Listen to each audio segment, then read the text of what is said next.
Assalamualaikum warahmatullahi wabarakatuh. Halo teman-teman semua yang saya cintai dan yang terhormat kepada Ibu Emi Rusmiati selaku dosen pengampu mata kuliah Pengendalian Mutu 2. Di sini kami akan mempresentasikan tugas yaitu mengenai review jurnal. Nah, untuk review jurnal sendiri yaitu kita diperintahkan untuk mereview jurnal tentang acceptance sampling. Dan jurnal yang kita dapat yaitu berjudul Acceptance Sampling Plans untuk mengendalikan kualitas produk pada PT Bridgestone Sumatera Rubber Estate. Dan penulisnya adalah Riana Puspita.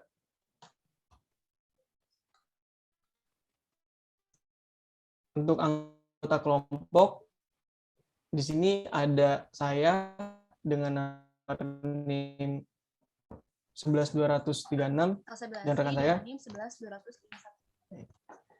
Dan di sini untuk pembahasannya di sini kita mengambil 4 poin gitu. Yang pertama ada pendahuluan, kedua ada metode, ketiga ada hasil dan pembahasan, dan keempat ada kesimpulan. Untuk yang pertama yaitu pendahuluan dibacakan oleh rekan saya. Baik, terima kasih Niam. Yang pertama ada pendahuluan.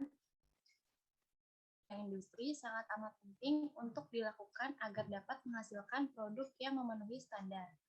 Dengan adanya pengendalian, maka kualitas dari suatu produk dapat terjamin sehingga konsumen dapat menikmati produk yang berkualitas. Pengendalian kualitas biasa dilakukan dengan cara statistik. Pengendalian kualitas statistik dapat diklasifikasikan atas 2 jenis, yaitu yang pertama, pengendalian proses dan pengendalian produk. Untuk pengendalian produk digunakan sampling penerimaan. Next.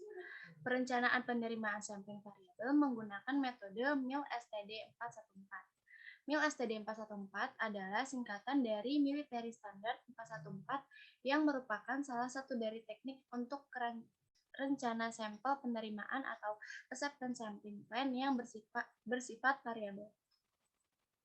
Next. Nah, yang kedua ini ada metode. Pada penelitian ini, perancangan menggunakan metode M karena metode ini dapat digunakan untuk batas spesifikasi tunggal dan batas spesifikasi ganda. Tahapan penelitian diawali dengan zat menguap, kadar nitrogen, nilai PRI atau Plasticity Retention Index atau Money Viscosity atau MP. Next. Di sini ada langkah-langkah dalam menggunakan prosedur dengan metode M. Yang pertama itu persyaratan. Nah, yang kedua, data yang dibutuhkan. Data yang dibutuhkan yaitu ada ukuran lot atau batch, ada EQL, ada tingkat pemeriksaan yaitu normal, diperketat, diperlonggar. Yang ketiga ada pemilihan perencanaan.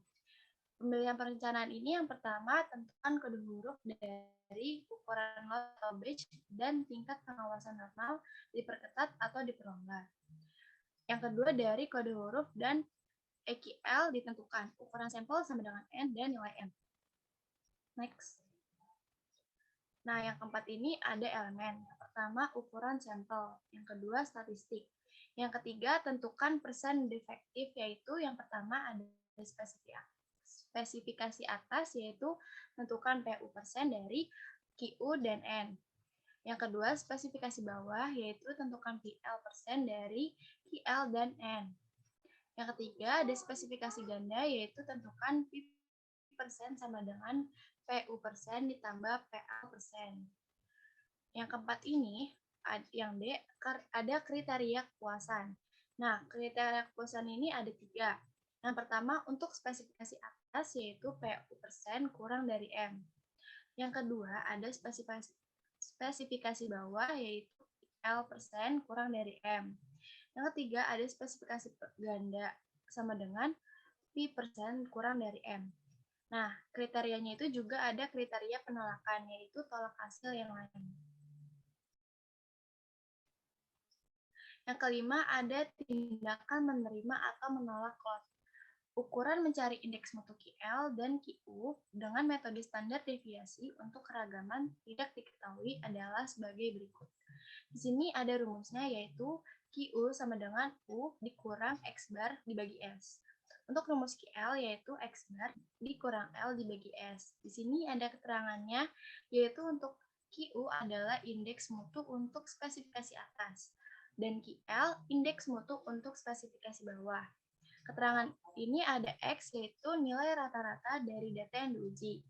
Setelahnya ada U, batas spesifikasi atas, yang L, batas spesifikasi bawah, dan S, standar deviasi. Baik, terima kasih kepada Salsabila Asri. Selanjutnya untuk hasil dan pembahasan akan saya bacakan. Nah, dari data dan perhitungan untuk tiap jenis pengujian, maka ditentukan ukuran lot atau batch, yaitu sebesar 1.908 bal yang dari 53 palet kali dengan 36 bal. Dan EQL di sini yaitu sebesar 4%. Jenis pemeriksaannya yaitu normal, level pemeriksaannya 2 dari ketentuan yang diberikan. Maka untuk pemilihan rencana sampling diketahui huruf yaitu H, ukuran sampel 20 dan nilai M 8,92. Elemen-elemen untuk pengujian statistik dan tindakan yang diambil yaitu berdasarkan ujian kenormalan untuk didapat X sebesar 54,95 dan S sebesar 1,4690. Nilai L dan nilai U adalah 50 dan 64. Oke, yang pertama di sini ada indeks mutu atau Q untuk masing-masing spesifikasi. Spesifikasi atas atau QU sebesar 6,16, spesifikasi bawah atau QL sebesar 3,37 dan spesifikasi ganda QU dan QL. Dan penentuan persen dia efektif itu didapat spesifikasi atas QU sebesar 6,16 dan N20 didapat PU-nya yaitu 0, spesifikasi bawah yaitu QL 3,37 dan N-nya 20, maka didapat PL-nya yaitu 0,008. Dan untuk spesifikasi ganda itu didapat dari PU ditambah dengan PL, maka didapat 0,008. Yang selanjutnya ada kriteria keputusan. Nah, di sini lot diterima apabila untuk spesifikasi atas 0 kurang dari 8,92, untuk spesifikasi bawah itu 0,008 kurang dari 8,92, untuk spesifikasi ganda itu 0,008 kurang dari 8,92. Lot ditolak apabila nilai di luar kriteria penerimaan. Nilai di luar kriteria penerimaan. Nah, tindakan yang diambil yaitu menerima lot atau batch untuk pengujian nilai money viscosity dan jenis pengujian lainnya dapat disimpulkan pada tabel berikut. Nah, di sini elemen pengujian dan tindakan yang diambil. Nah, untuk elemen pengujian di sini, jenis pengujiannya kan ada 6 nih teman-teman. Nah, untuk yang ada nilai elemen pengujiannya di sini cuma ada pada nomor 5 dan 6, karena nomor 5 dan 6 ini sebagai contoh gitu yang diteliti, maka didapatlah nilainya yang tadi 0,008. Dan untuk M-nya di sini yaitu 8,92, itu disamaratakan kepada seluruh jenis pengujian mulai dari jenis pengujian nomor 1 sampai nomor 6. Nah, keputusannya yaitu